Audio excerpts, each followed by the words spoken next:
Okay, so here we are back again this week, and we're continuing with A Father Takes Faith.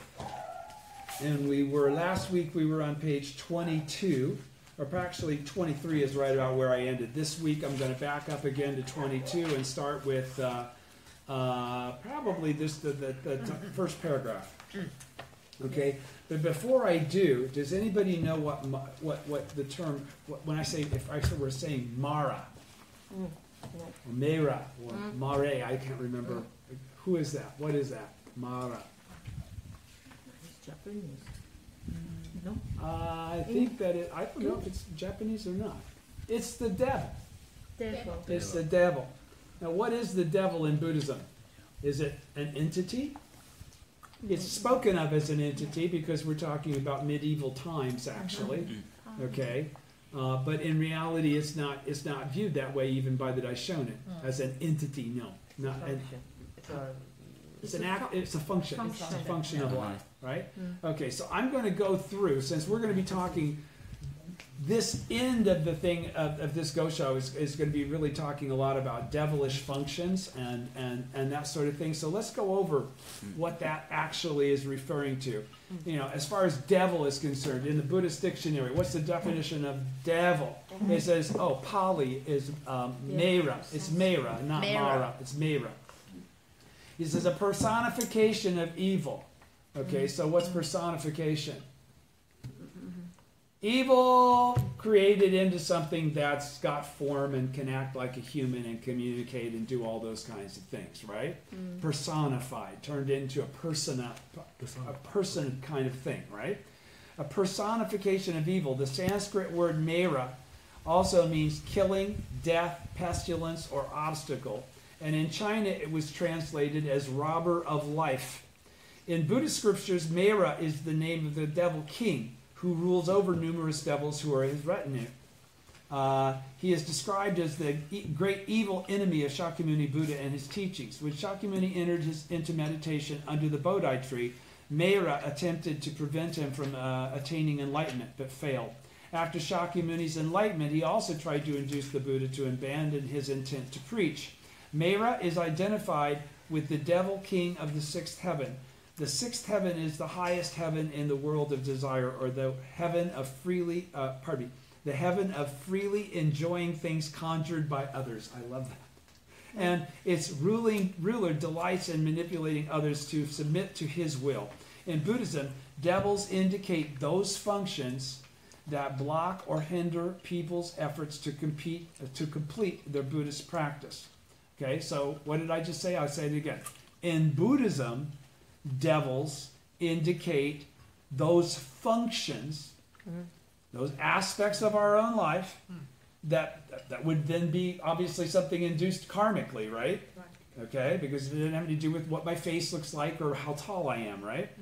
He says, devils indicate those functions that block or hinder people's effort to complete their Buddhist practice. So what does that tell you? That's what they are for. Yeah, but what are they there for? To stop you from attaining Buddhahood. Yeah, but that was what you said was key though. What I'm trying to get to is, when did they appear? Why did they appear? They want to try and keep you from attaining Buddhahood. Yeah. But did they just try to keep everybody from attaining Buddhahood? No. When you're on your way. Only the people that So this is to block or hinder people's efforts to complete their Buddhist practice. So this doesn't come out until you're in the process of completion. You're on the path to advancement, okay? That's what I'm trying to qualify. This isn't bad karma. This is general karma that must be overcome for the sake of everyone else. Because why do you attain Buddhahood? For the sake of all others. Right. You really, okay? That's really it. You attain Buddhahood to make other people Buddhists. It's not to be the cool guy or the guy that has the answers, right? Right. Okay, so then devil king, just talking about the devil king of the sixth heaven. Same thing for devil king of the sixth heaven. I jump over then to fundamental darkness, because when we talk about the devil king of the sixth heaven or the devil of the sixth heaven, we're talking about a function, right? Okay, what is that function called?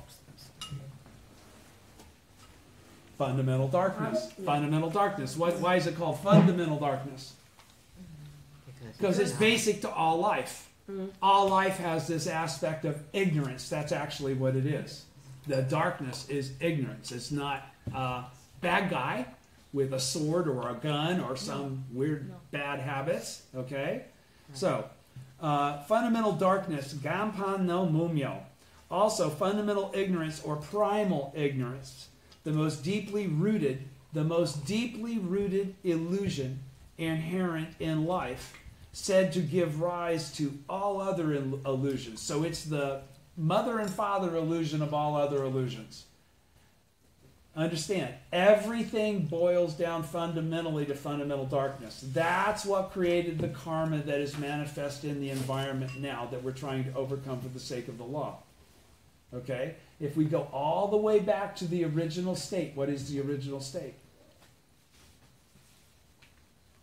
Nam-myoho Renge-kyo. Nam-myoho Renge-kyo. Is there any fundamental darkness in Nam-myoho Renge-kyo? Technically, yes, because Nam-myoho Renge-kyo includes everything, right? But actually, again, what is fundamental darkness in truth? It's part of Nam-myoho Renge-kyo, but at the same time, what is it? It's the inability to perceive Nam-myoho Renge-kyo. It's an inability to perceive the truth of life, the truth of the law of causality, the truth that you are already the Buddha. All those things that Buddhism teach you as these are the ultimate truths that you're going to get to at some point in time, that's what that function is constantly trying to undermine your sense of, okay? So also fundamental ignorance or primal ignorance. So primal ignorance means from the original state, all right? The most deeply rooted illusion inherent in life and said to give rise to all other illusions. Darkness in this sense means inability to see or recognize the truth, particularly the true nature of one's life. Just like the darkness, you can't see what's in front of you, right? Even though it's there. The term fundamental darkness is contrasted with the fundamental nature of enlightenment, Ganpan no Hosho or something like that, which is the Buddha nature inherent in life. Okay? So the flip side of Buddha nature is Ganpan no Mumyo. Is there any separation between them? No. They're two sides of the same thing. Okay? According to the Srimela Sutra, fundamental darkness is the most difficult illusion to surmount and can be eradicated only by the wisdom of the Buddha. Tentai interprets darkness as illusion that prevents one from realizing the truth of the middle way and divides such illusion into 42 types, the last of which is fundamental darkness. This illusion is only extirpated when one attains the stage of perfect enlightenment. When it says extirpated, what does it mean? It doesn't say expiated. What's extirpated mean? I don't know for sure, but I can tell. All right.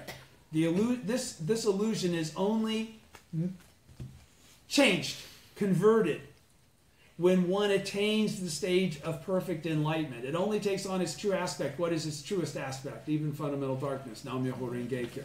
Okay? At the stage of perfect enlightenment, when everything reaches that in your understanding and perception.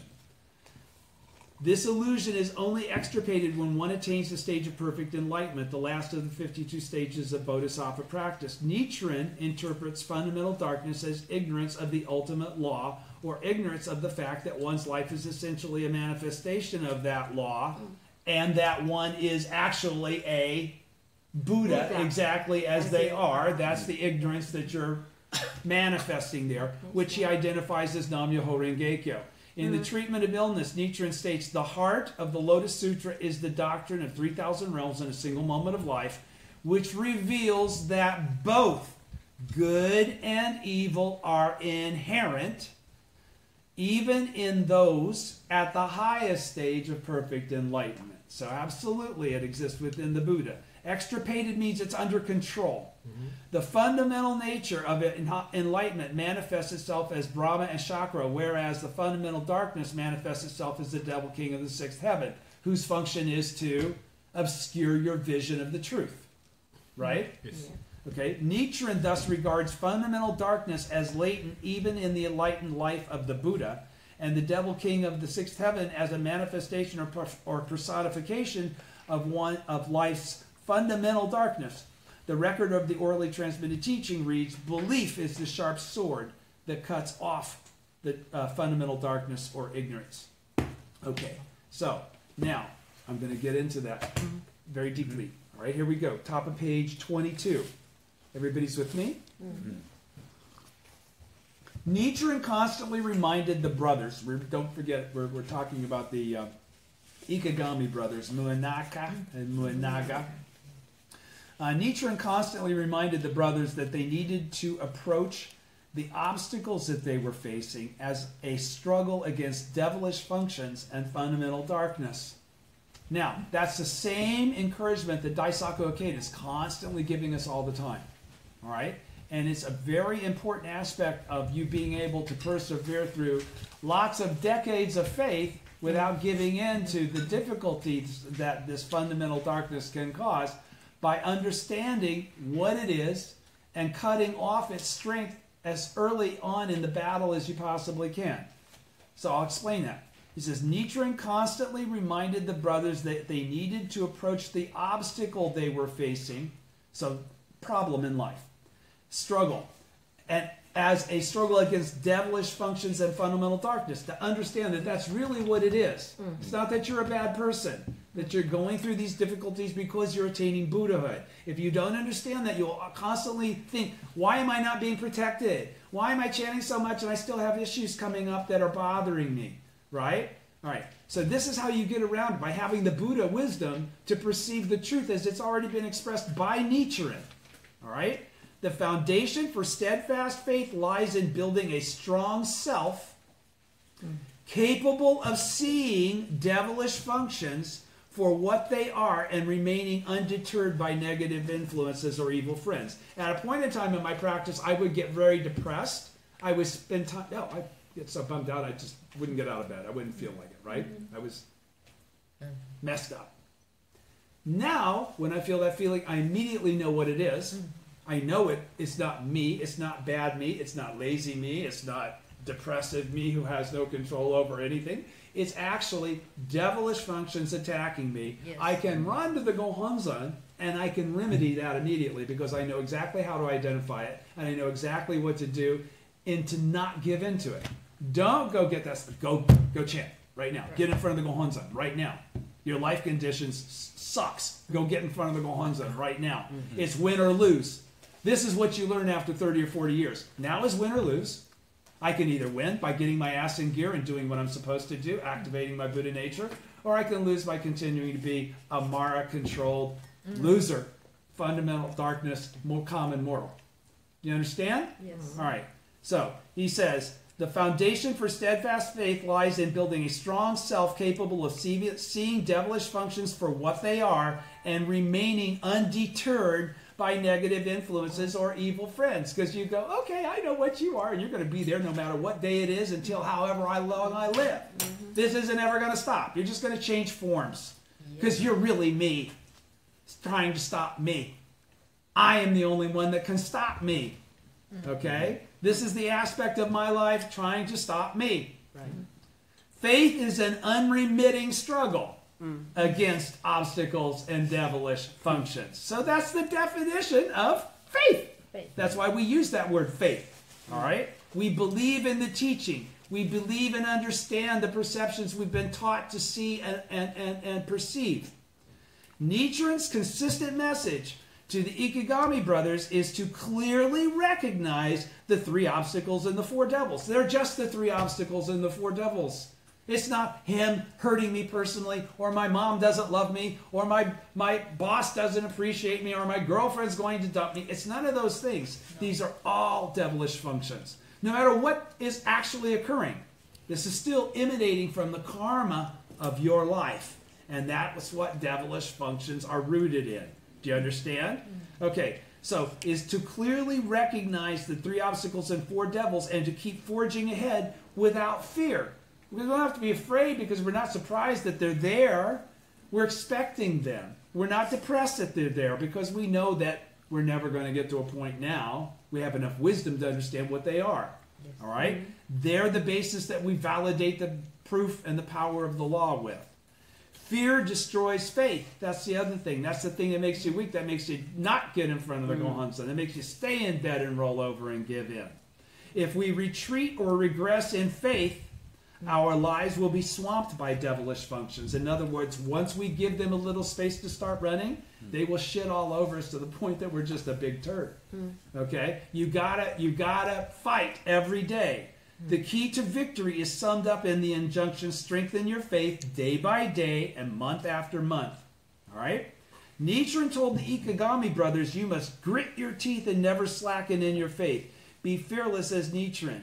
Because faith is a relentless struggle against devilish functions that try to shake our hearts and lead us astray, we need to continually polish ourselves inside and rouse our courage. This is why it is so important that we never stop challenging ourselves, and, as Nichiren urges again and again, we must not slacken in the least.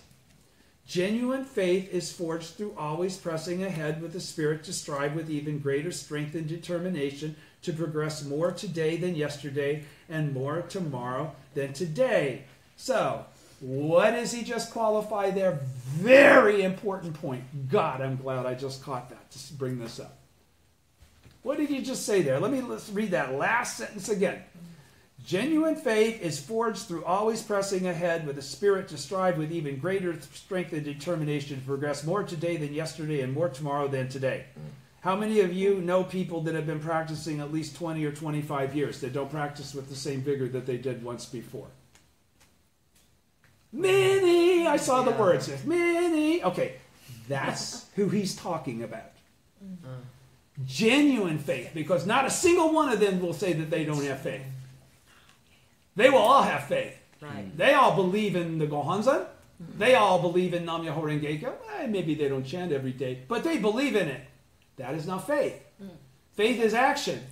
Okay? Right. So he's saying genuine faith, not the word faith, not the word that, kind of sounds like you believe in all this shit. It's the kind Well, of yeah, you thing believe that it, but you don't do it. Well, then you really don't believe it, because that's the point. Yes. Right. Okay? So he's saying genuine faith is forged. Now, what does, again, he's constantly using this damn word forged. What does forged mean? It's created through a process of extremes in both directions. Do you understand? That's forging. Genuine faith is forged through always, that means every time, pressing ahead with the spirit to strive with even greater strength. So that means the spirit of advancement, constant advancement. So when you meet people that have been practicing for a long time and they're on cruise control, okay, because they've already gone through it all, right? They don't need to know anymore. They already know it all. They don't need to chant anymore. They've already chanted so much. They've already achieved what they need to achieve, right?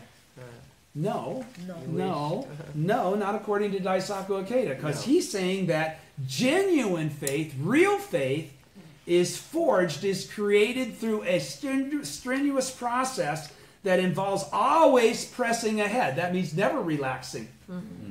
With the spirit to strive with even greater strength and determination. That's more. That's never relaxed. No. Okay? No time. To progress more than yesterday, that means that was advanced.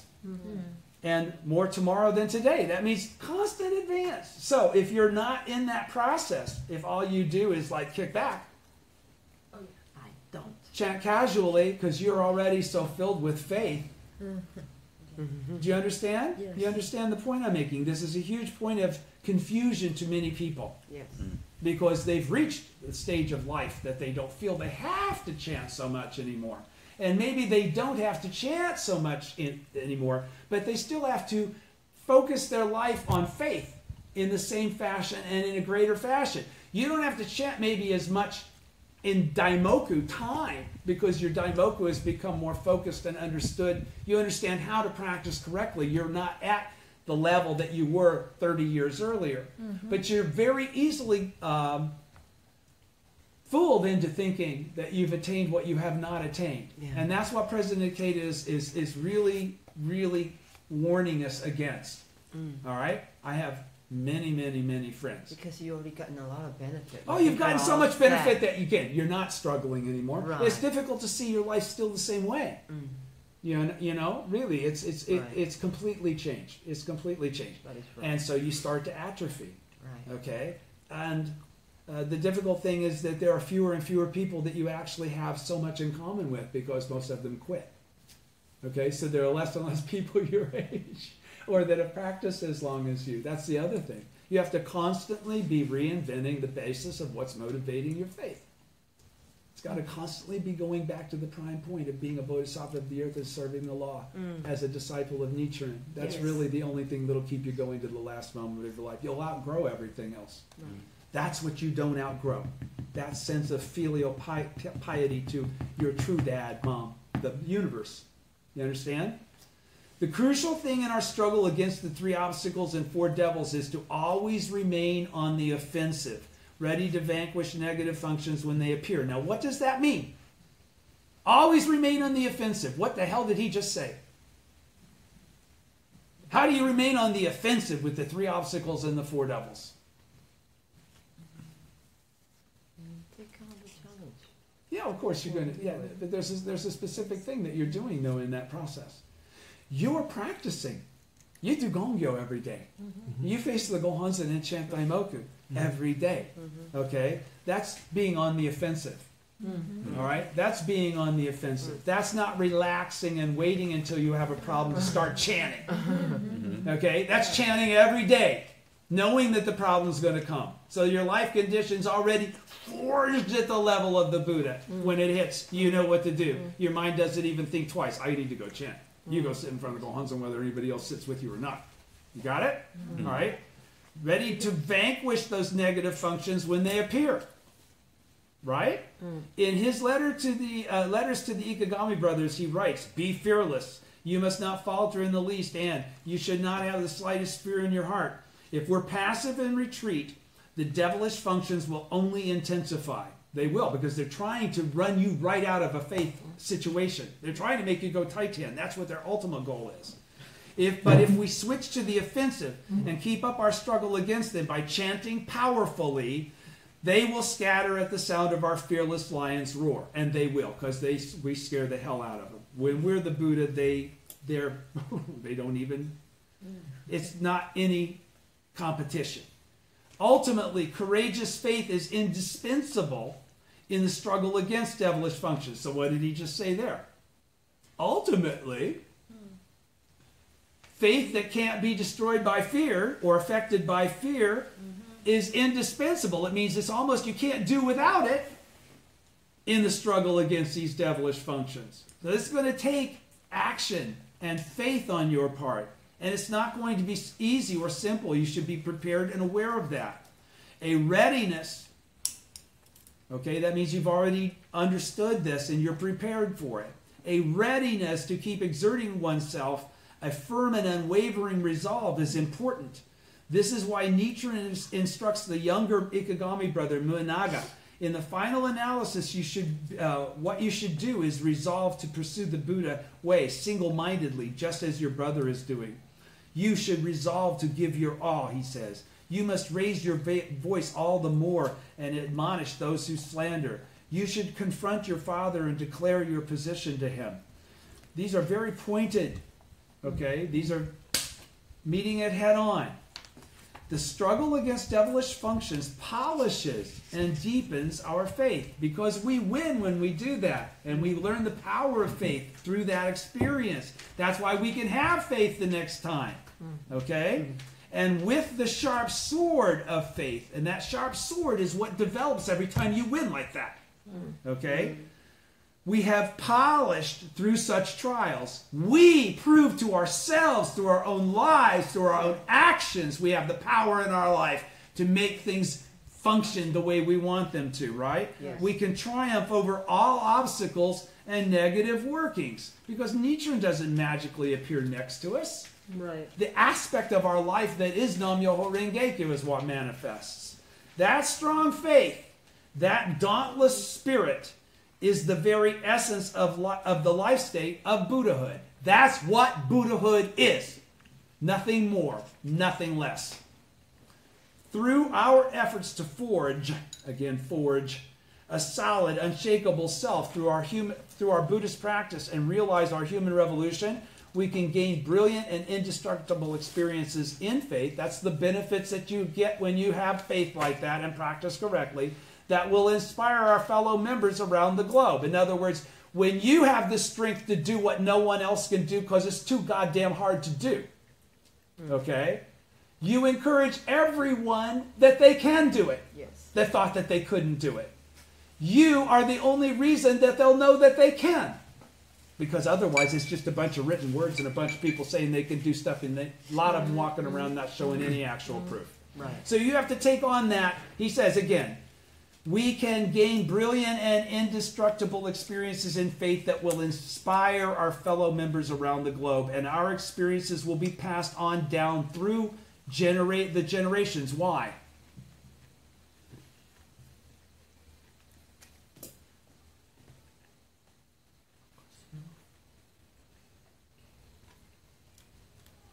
You hear me talk about Mr. Matsuoka. You hear me talk about Mr. Osaki. You hear me talk about, all my mentors, Lloyd Sewell, all those people, okay? Would I have any of my experiences without them having had theirs? Absolutely not. You must understand that. Your experiences are not just your experiences. Your experiences are the Buddhas, okay? You're tied to Kosen Rufu. What you're going to leave behind is going to be felt and carried on based on a reciprocal advance in keeping with the time forever. Okay, why are we reading about the Ikegami brothers right now? Because they did it. Why did we read about Shijo Kinga? Because he did it. If you do it, they will read about you. If you do it, they may not read about you in writing, but they will be reading about you. The effect of what you accomplished with your life is what they will read as the reality of the proof of the power of the law. You got it? When do the 3 obstacles and 4 devils appear? Is the next question. Continuing. When do the 3 obstacles and the 4 devils appear? When you are on the Right. Nichiren says that they manifest when our practice progresses and understanding grows. They don't appear prior to that. They're an outflow of that reality.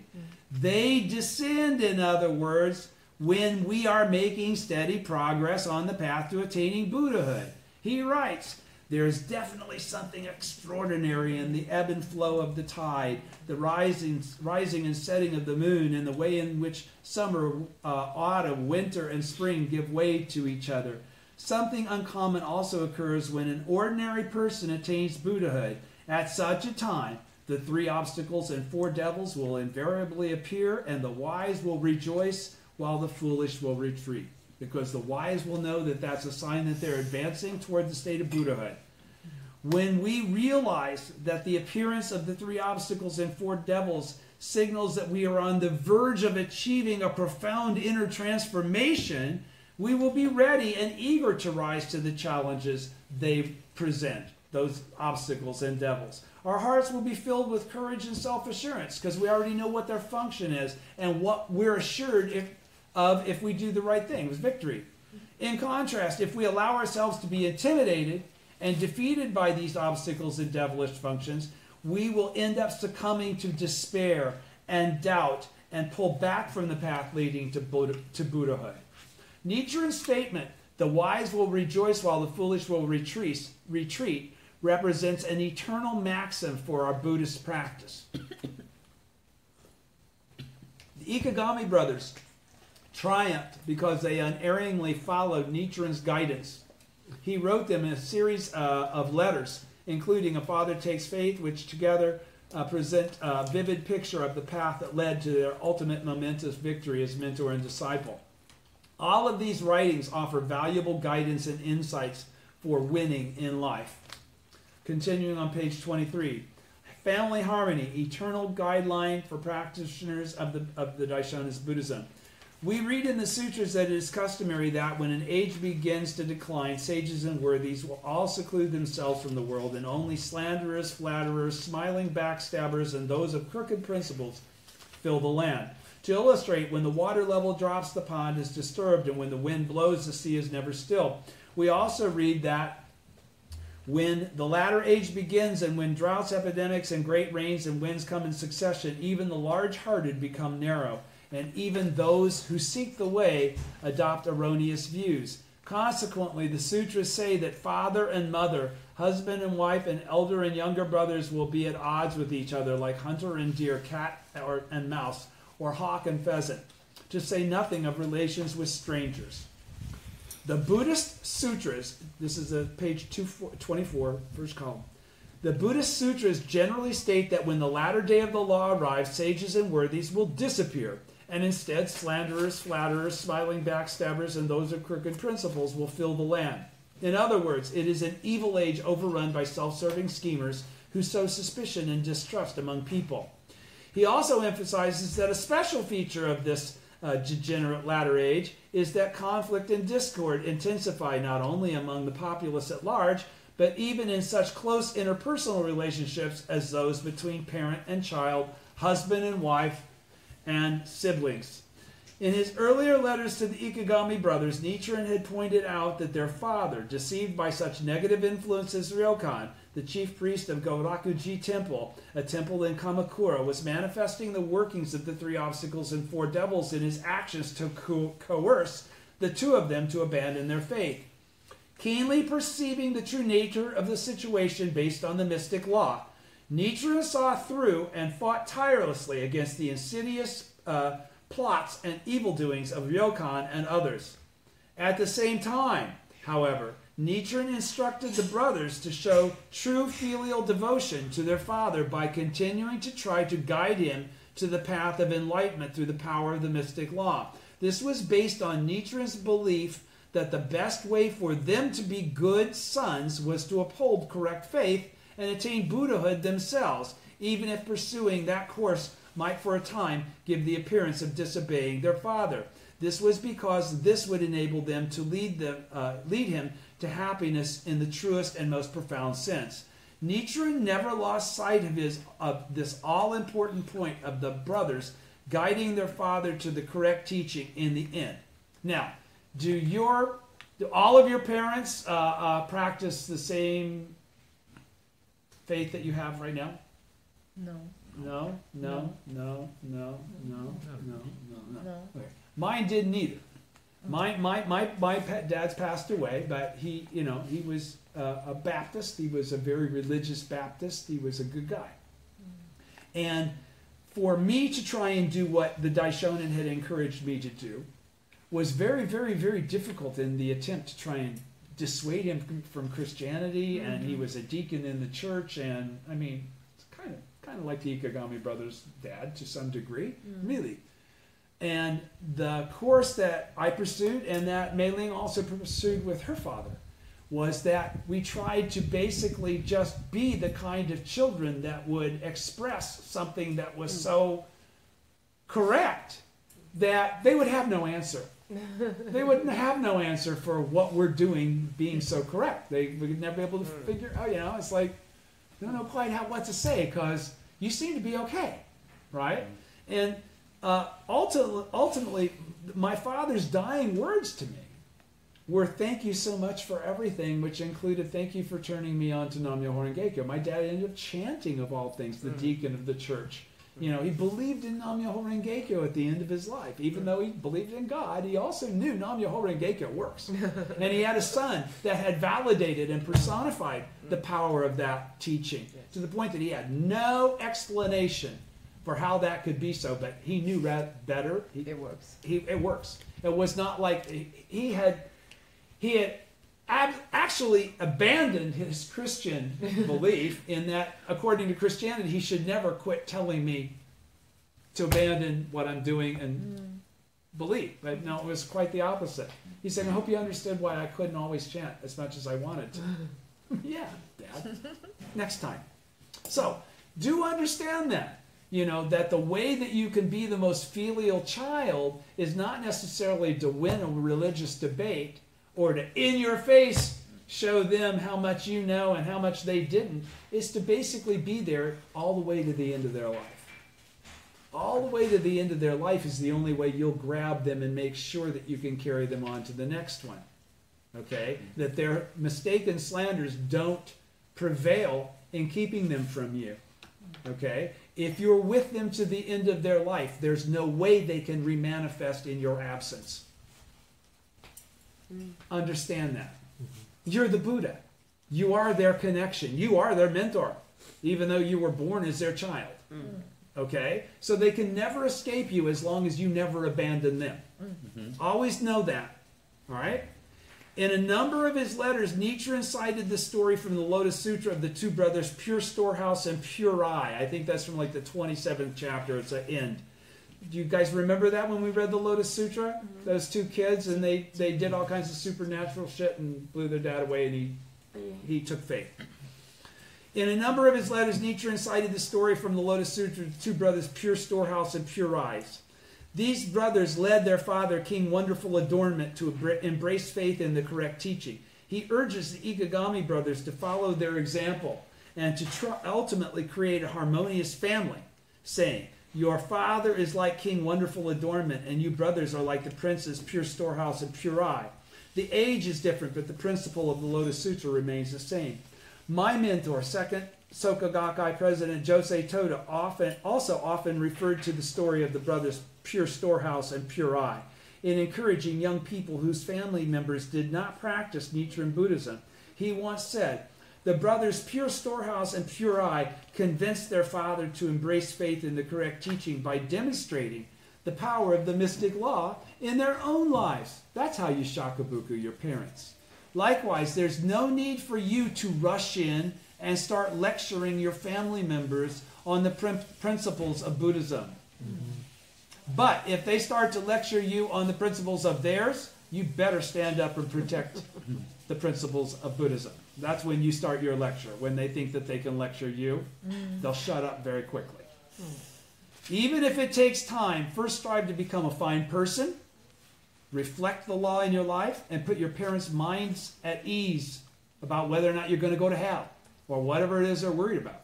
Mine were worried, I said, tell me something I don't know. I want you to become people who really care for, respect, and appreciate their parents. So that's Daisaku Ikeda giving you his personal, Josei Toda saying that he wants you to become people that respect and appreciate their parents. Care for. Become good children.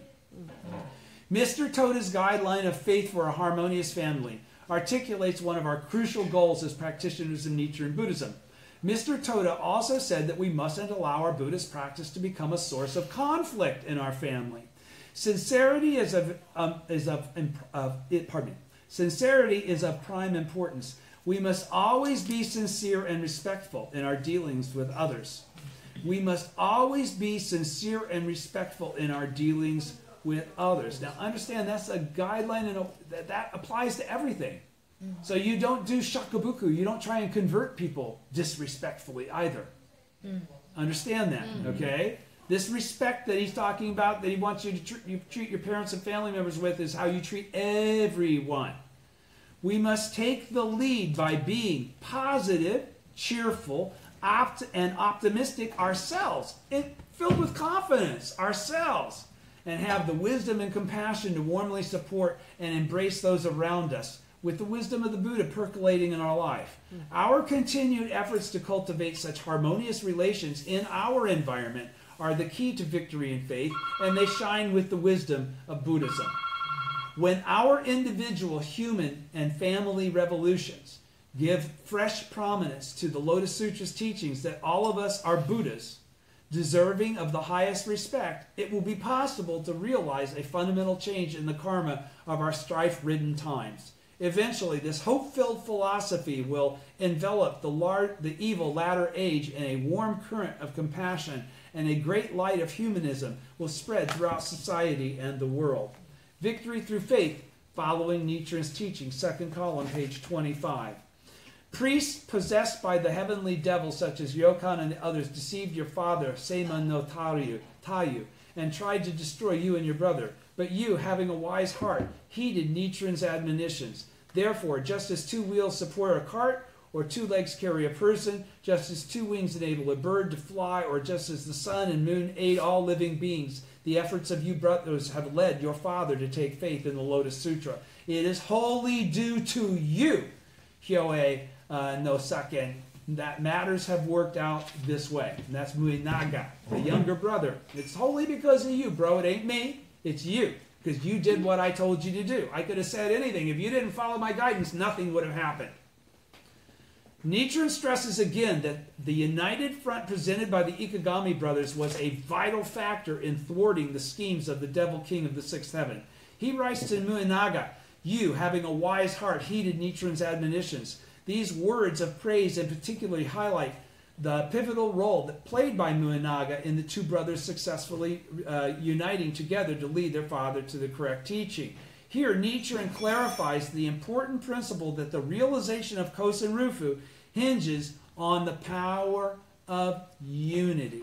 Now, what do we call unity in Nichiren Buddhism? Yes! Itai Doshin. Okay? Which is really, what is that unity? Yes, but what is Itai Doshin? Many in body, one in mind. Right? Right. Okay? So that's the unity that he's referring to. In an earlier letter, because what's the real key here? I mean, again, Kosen Rufu couldn't happen until the advent of the original teacher to leave the original teaching of Nam-myoho Renge-kyo, right? Mm-hmm. But what is the actual predication for Kosen Rufu to be achieved? It has to be in the latter days. It has to, not only in the, but what happens in the latter day of the law? It's messy and... Yeah. But what happens in the latter, who appears in the latter day of the law? Not only the original teacher, but his original disciples. Right. Okay? The original disciples do the work of actually establishing Kosen Rufu. Understand that? Yeah. They're just as important as the Daishonin himself. There's no separation between the two. Kosen Rufu doesn't occur without one or the other. Understand? All right? That's why you are the Buddha. That you're not a lesser thing. You're not something that has to get somewhere. You're already there. You're equal. You have the same power. That's the point of the teaching. That's how why you can do Kosen Rufu, even though you might consider yourself a common mortal. In an earlier letter, Nichiren had actually instructed Muinaga to declare to his brother, I have resolved to follow my brother. If you should disown him, be aware that you are disowning me too. This resolute attitude was undoubtedly instrumental in bringing about a breakthrough in the situation with their father. As long as the 2 brothers remained firmly united, the devilish functions that sought to divide them would be unable to gain a foothold in their lives. But if the brothers were at odds with each other, allowing cracks in their unity to emerge, these negative workings would easily take advantage. In his letters to the Ikegami brothers, Nichiren repeatedly emphasizes the importance of unity, of Itai Doshin. All of the anecdotes and tales he cites in the second half of the letter to the brothers, for instance, call attention to this point. In the 3 Obstacles and 4 Devils, another Gosho that he wrote to the boys, he tells Muinaga, even if you abandon your... This is cold, by the way. Listen to this. He says, even if you abandon your brother and take his place in your father's place as the head of all of this big stuff, right? He says, you will never prosper in 1,000 or 10,000 years. Okay? Because you sacrificed the teaching and the opportunity to be the Buddha in order to take advantage of that position.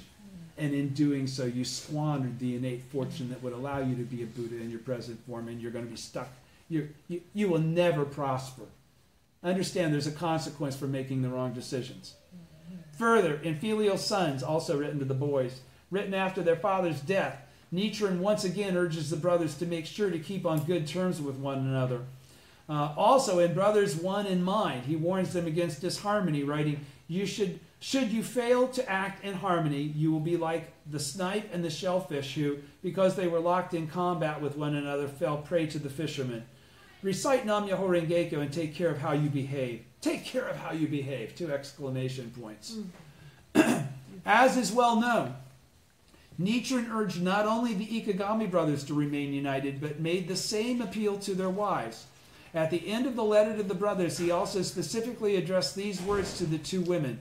If both of you united encouraging your husband's faith, you will follow the path of the Dragon King's daughter and become a model for women attaining Buddhahood in the evil latter age. Now, what did he mean there?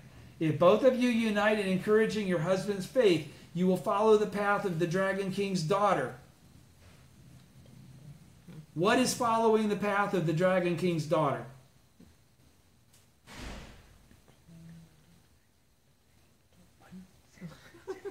The way I'm thinking. Woman can attaining Buddhahood.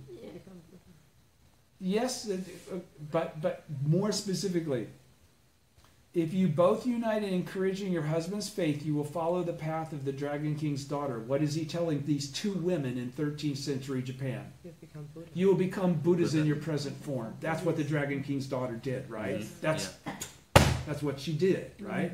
She became she proved to Manjushri and everybody else, right? That's the whole key. You will follow the path of the Dragon King's daughter. You'll attain Buddhahood in this lifetime and become a model. Because you've done that, you'll become a model for women attaining Buddhahood in all of the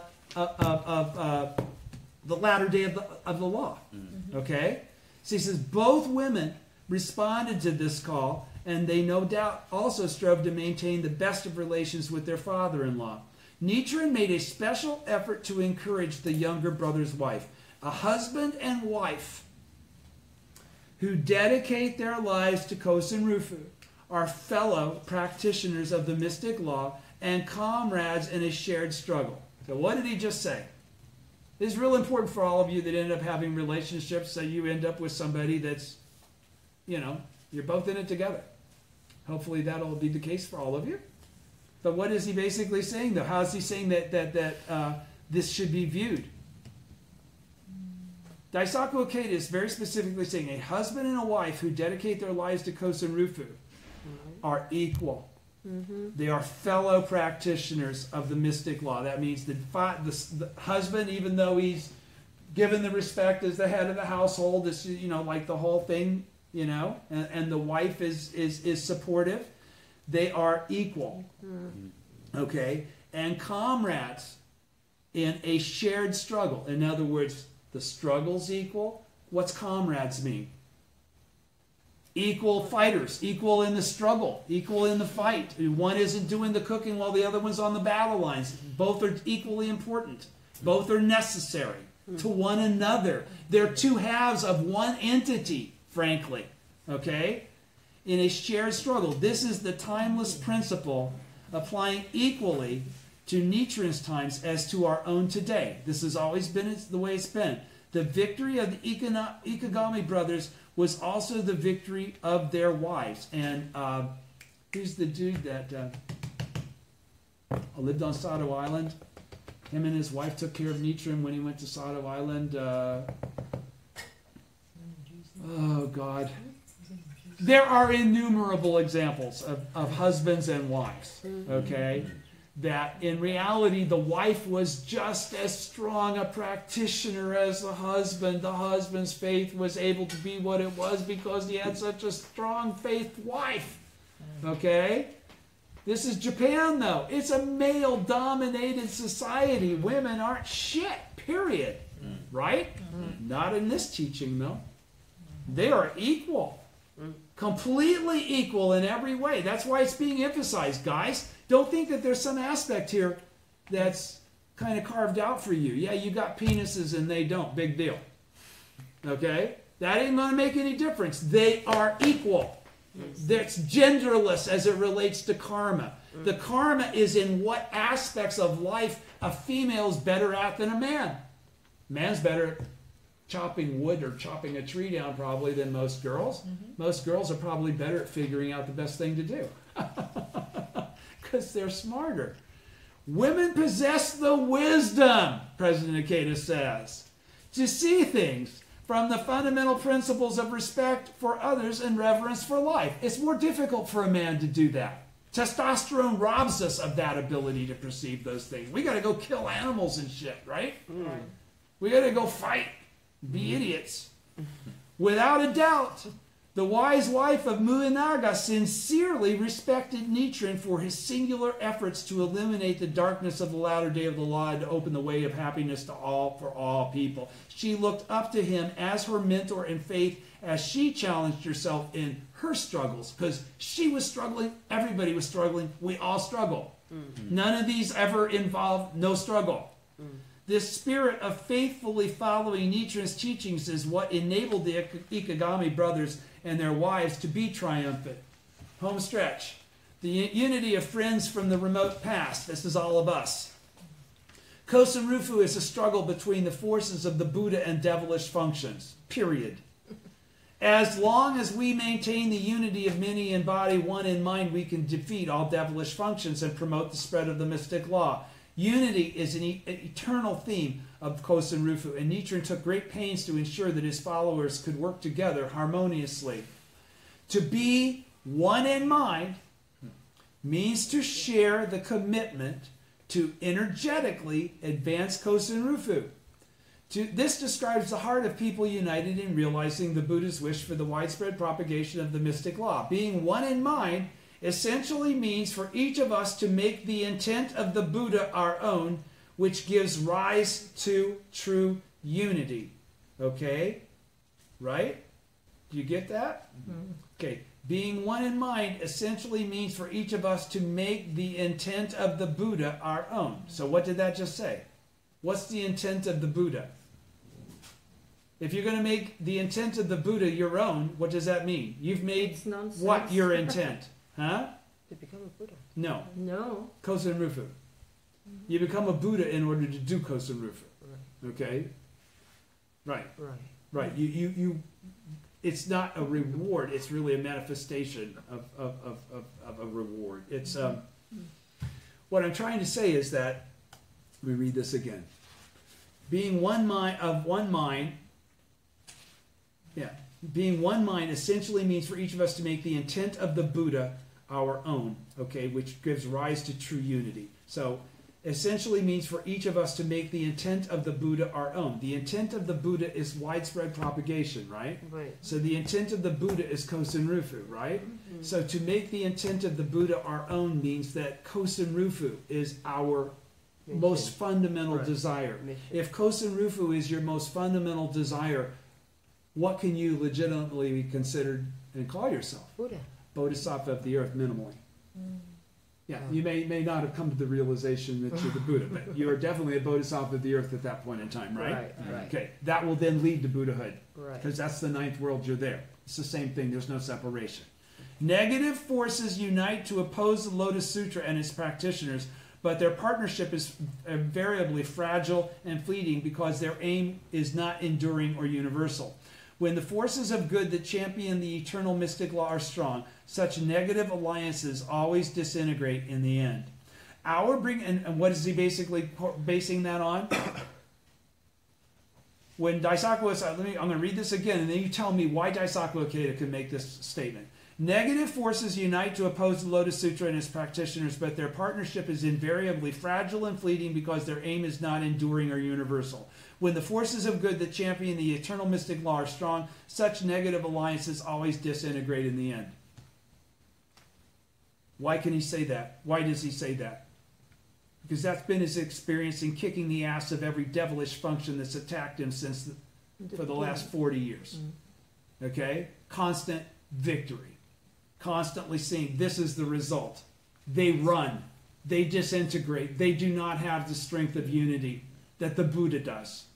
Okay? They are no match for the Buddha. Period. They lose 100 out of 100, 1,000 out of 1,000 times. That's the conviction you've got to have, because that's what the teaching says. By bringing forth our Buddha nature through chanting Nam-myoho Renge-kyo and awakening to our vow for Kosen Rufu from the remote past, we who uphold the mystic law can demonstrate the true unity of the bodhisattvas of the earth. Speaking of the profound ties we share as fellow members, Mr. Toto once said, when we observe our existence, we find that in the remote past of time without beginning, Kuanganjo, we lived with total freedom in a brilliant realm of purity and joy. We were all beautiful in spirit and of like mind. We who once dwelled in such a sparkling sphere have now all emerged together in this strife-filled Sahe world. Looking back, I feel as though it were only yesterday that we lived in that pure, pleasant realm. I don't have as good a memory. How could we possibly forget the brilliant place? How could we forget the friends with whom we joyously lived our lives in absolute freedom? And how could we forget the vows we made together at the assembly where the Lotus Sutra was expounded? This Sahe world was also originally inhabited by friends who were all joyful and pure and bright and on good terms with one another. So isn't it most pitiful and sad that having been forced to drink the poisons of greed, anger, and jealousy by proponents of the provisional Mahayana, Hinayana, and non-Buddhist teachings, people have become like deranged children and have all forgotten the remote past. Continuing, President Ikeda. That was Toda. President Ikeda continues. We are all friends solidly united in purpose from the remote past. We're bodhisattvas of the earth who have manifest for the sake of Kosen Rufu. Let's awaken to the true original essence of our lives, the fact that we're bodhisattvas of the earth, and advance as bodhisattvas of the earth, striving together to fulfill our vow from time without beginning, from the original state. The great sage transforms the evil age of the latter day of the law. According to the teachings of the True Sutra, when the latter age has begun and Buddhism has fallen into complete disorder, a great sage will appear in the world. For example, the pine tree which withstands the frost is called the king of trees, and the chrysanthemum, which continues to bloom after other plants have withered, is known as the sacred plant. When the world is at peace, worthies are hard to distinguish. It is when the age is in turmoil that both sages and fools come into view. How pitiful that Haino Seimon and the Lord of Sagami, the region of Hojo Tokimuni, failed to heed me. If they had, they would surely not have beheaded the envoys of the Mongol Empire who arrived a few years ago. No doubt they regret it now. I'll read this as quickly as I can. The Lotus Sutra states that in the latter day of the law, a time when evil is rampant and the Buddhist teachings themselves become distorted and confused, a great sage, Japanese translates to Daishonin, will appear. At the start of A Father Takes Faith, Nichiren notes that in an evil latter age, sages and worthies all seclude themselves from the world. But he then goes on to say that during a period when Buddhism itself has fallen into complete disorder, there will emerge a great sage who leads all people to enlightenment. Frost doesn't kill the pine tree, and the chrysanthemum blooms in the cold after all the other flowers have withered.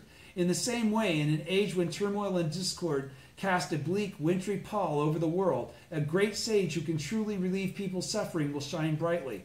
This passage refers, it goes without saying, to the appearance of Nichiren as the teacher who will lead people to enlightenment in the defiled age of the latter day. In a time of confusion, people's judgment is skewed. They cannot recognize those who speak the truth, that is, real sages and worthies, and often persecute them instead.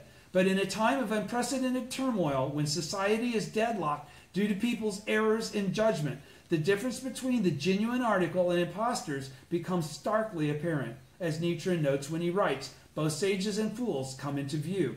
At the end of this letter, he says that it would eventually become self-evident whether the Kamakura military government had made the right decision regarding which Buddhist schools they placed their trust in for securing the protection of the nation.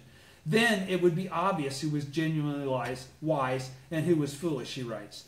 The Ikegami brothers were among Nichiren's earlier followers, and they remained true to his teachings even when the public misunderstood his wisdom and compassion, and he was the target of criticism and abuse. As a result, as times grew increasingly disordered, the brothers must have held strong convictions that the time had come when the truth of his teachings would be proven. The wise and the foolish become readily distinguishable, as Nichiren says, because worthies and sages appear who articulate an effective philosophy for relieving suffering in a defiled age. Precisely because the times are so troubled and mistrust and disrespect prevail, the true value of the Lotus Sutra, with its unsurpassed teaching of respect for all human beings, is demonstrated. The pre-Lotus Sutra teachings, which do not contain the principle of the mutual possession of the 10 worlds, are like the plants that wither when the frost sets in. They lack the essential power to lead people to enlightenment because the teaching doesn't include enlightenment for those people. Against this backdrop, the existence of a true sage who propagates the Lotus Sutra will shine in the end. This principle applies today as well. Mr. Toda always said, philosophy is essential to revive the people. He also said that when our materialistic society became deadlocked, there would be a crucial need for a fundamental philosophy of life.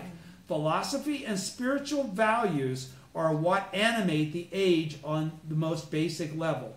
Attention will turn increasingly to each philosophy's view of human existence and what sense of purpose and spiritual direction each offers. Founding Soka Gakkai president Tenesaburo Makaguchi asserted that if we didn't know our ultimate goal or purpose, we couldn't decide anything. He said it was like walking up to a police officer and asking not for directions, but what our destination should be. The world today is eagerly waiting for people of elevated spirit and profound humanity to appear, us. We need people who recognize and seek to fully tap the potential within themselves and others, who aspire for the happiness of all, based on respect for every individual. The time has come for the emergence of vibrant multitudes of bodhisattvas of the earth, as the Lotus Sutra describes. In the 21st century, the religions of the world will without doubt focus on the supreme inner dignity of the human being. The Lotus Sutra's essential message is that a noble and transcendent spirituality exists inherently within each of us. With profound confidence, Nichiren declares that a great sage will appear in the world. Indeed, the appearance of a great force of wise, ordinary people who embody the Lotus Sutra's view of life and the human being will serve as a beacon illuminating the darkness of our times. He's basically saying that's all of us then. When we are entering an age when the religions of the world will strive in friendly competition to become sources of inspiration and hope to all humanity, to give meaning to life and to create alliances, that we will lead the way to peace and happiness for everyone on our planet. In the dark age of the latter day of the law, Nichiren established the means for all people to manifest their full potential and awaken to their inner dignity. The Ikegami brothers, their wives, and countless others of Nichiren's followers opened wide the path to happiness for both themselves and others. Their experiences in faith convey the true value of Nichiren's teachings in life and in society. Following in the footsteps of these practitioners of earlier times, SGI members today are striving in the midst of human society to demonstrate the fundamental power of life through their practice of Nichiren Buddhism. The experiences in faith of our members, bodhisattvas of the earth who have taken it upon themselves to fulfill the great vow of the Buddha to enable all living beings to bring forth the potential for good, are a source of tremendous hope for people in the latter day. All of our members are writing wonderful stories of Buddhist practice that will be handed down to future generations. The time has arrived when our members are winning from people, the time has arrived when our members are winning from people everywhere, steady praise as priceless treasures of our world for their dedicated efforts. The human revolution of each individual is a magnificent attempt to transform the destiny of all humankind. To create an age of jubilant victory for our movement, let's all enact triumphant dramas together as we aim toward the Soka Gakkai's 100th anniversary in 2030. Dedicating our lives to the great and lofty goal of Kozurufu, let's victoriously advance in a spirit of friendship and mutual trust, solidly united in purpose. United, always united. That is the Soka family through past, present, and future. Thank you very much. Thank you. Thank you. Thank you.